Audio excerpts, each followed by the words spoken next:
আলাইকুম এভরিওয়ান, আপনারা সবাই কেমন আছেন? আশা করি আল্লাহর অশেষ রহমতে খুব ভালো আছেন। আমি আলহামদুলিল্লাহ ভালো আছি। তো আজকের রেসিপি হোটেল স্টাইলে লাচ্ছা অনিয়ন সালাদ। তো এই অনিয়ন সালাদ বানানোর জন্য আমার প্রথমত লাগবে এই যে পেঁয়াজ বা অনিয়ন। এটাকে আমি এরকম গোল শেপে, এখানে আমার 4টা পেঁয়াজ আছে কেটে নিছি, আর এখানে একটা বিটরুট কেটে নিছি। বিটরুটটা অনেক সুন্দর কালার, দেখেন আমি হাত ধোয়ার পরেও আমার হাতে এখনও লেগে আছে। তো এইভাবে কেটে নেবেন। আর এই সালাডটা বড় বড় হোটেলে কিন্তু আমরা খেয়ে থাকি।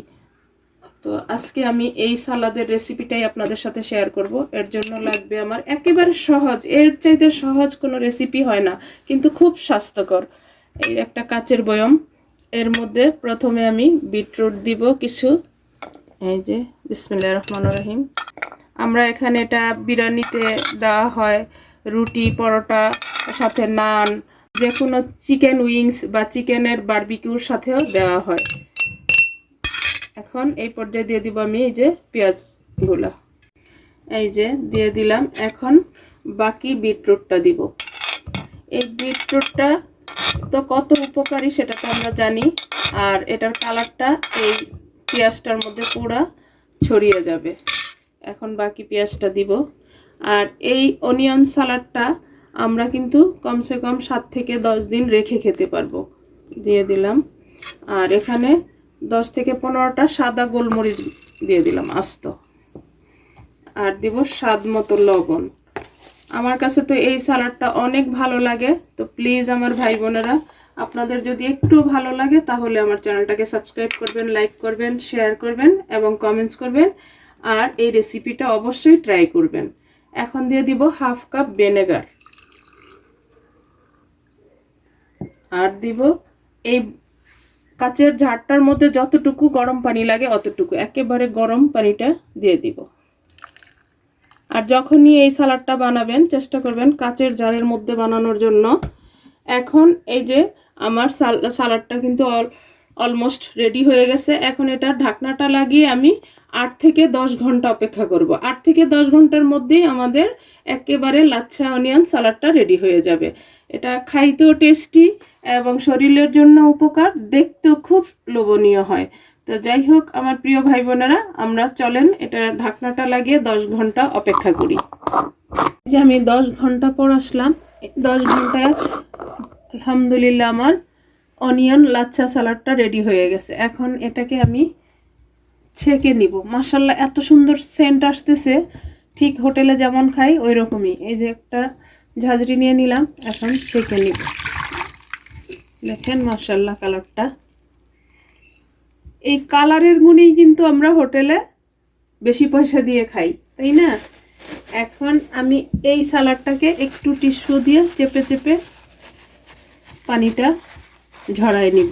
এই যে হয়ে গেল আমার পানিটা শুকানো। এটা আমি এখন সাইডে রেখে দিব। এখন এই যে একটা সার্ভিং বল নিয়ে নিলাম, এখন আমি সার্ভ করে নিব। তো সার্ভ করার সময় এইভাবে এই যে লাচ্ছা অনিয়ন যেটাকে বলা হয়, কারণ এই যে এইভাবে বের করে দিতে হবে আমাদেরকে। যে পেঁয়াজটা রেডি করা হয়ে গেল, এখন এই যে বিটগুলো দিয়ে দিব। দেখেন মাশাআল্লাহ কালারটা কি আসছে।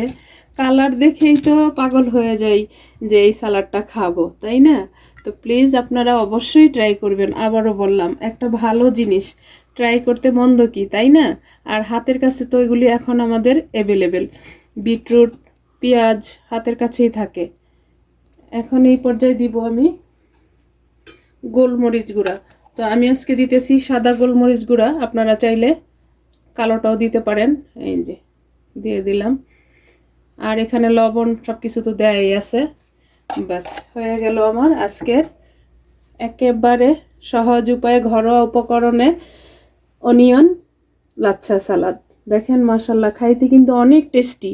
যদি না খান তাহলে তো বুঝবেন না। তো প্লিজ আমার ভাই বোনেরা বাসায় অবশ্যই ট্রাই করবেন। এখন আমি সার্ভ করে আমি আপনাদের সাথে শেয়ার করি যে এখানে আমরা হোটেলগুলোতে কিভাবে খাই।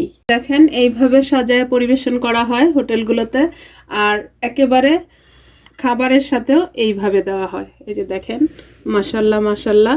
এইরকম সালাদ থাকলে আর এইরকম খাবার থাকলে আর কি চাই, তাই না? তো রমজানে কিন্তু আপনারা অবশ্যই এটা ট্রাই করতে পারেন। একেবারে অল্প উপকরণে বসে টেবিলে বসেই সালাডটা বানিয়ে নেওয়া যাবে, শুধু 10টা ঘন্টা সময় দিলেই চলবে। আগে একটু রেডি করে নিলেই বাস, খাওয়ার সময় দেখতে চোখ জুড়ানো, খাইতে লোভনীয় এবং টেস্টি। তো যাই হোক, আজকে আমার একেবারে অল্প সময়ের মধ্যে আজকের রেসিপিটা হয়ে গেল লাচ্ছা অনিয়ন সালাদ। তো প্লিজ আপনারা বাসায় ট্রাই করে আমাকে অবশ্যই কমেন্টসে জানাবেন কার কার ভালো লাগে। তো আমি আপনাদের কাছ থেকে বিদায় নিব, আবার নতুন কোনো রেসিপি নিয়ে আসব। আল্লাহ হাফেজ।